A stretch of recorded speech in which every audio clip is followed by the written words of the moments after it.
Porto Novo a de la brillance. Brillance d'une teinte devenue une marque.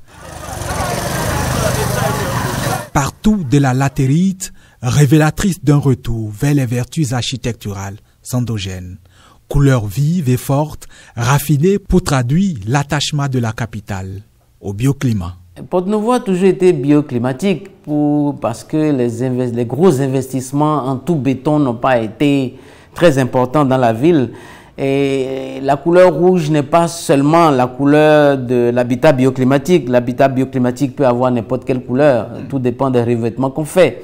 Mais on utilise la terre latéritique qui a la particularité d'être de couleur rouge pour en tirer le meilleur parti par rapport à la climatisation naturelle des bâtiments et gratuite, la résistance au feu, la résistance aux balles et les meilleures radiations pour la santé humaine. Porto Novo est l'habitat bioclimatique, une histoire de belles amours. Histoire qui s'inscrit dans la lignée des villes, pleines de joyaux architecturaux.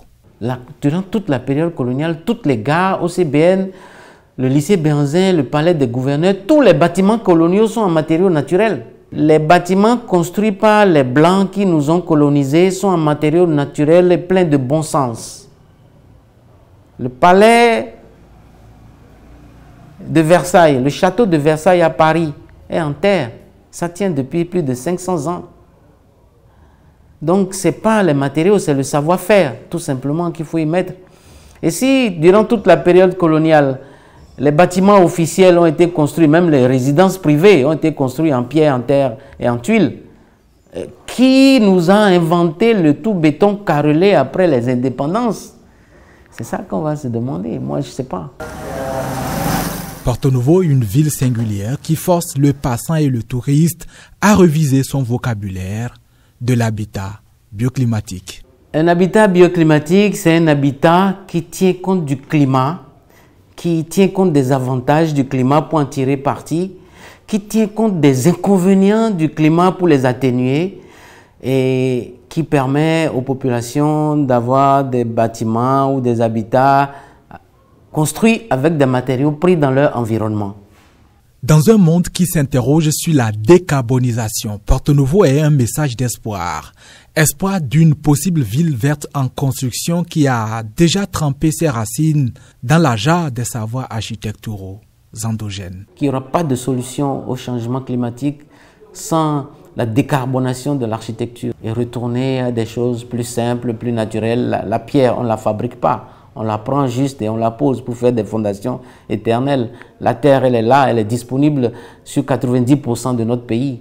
Retourner vers nos grands-parents, nos ancêtres, qui ont su utiliser ces matériaux pour régler leurs problèmes. Et nous avons aujourd'hui la technologie, nous avons les connaissances, nous pouvons faire mieux que nos ancêtres. Un retour nécessaire dont les populations détiennent la clé, assure l'architecte. Les procédés sont connus. Les bonnes femmes de serre savent comment on fabrique déjà, elles ont fabriqué beaucoup de choses. Nous savons depuis des années comment on transforme ça en briques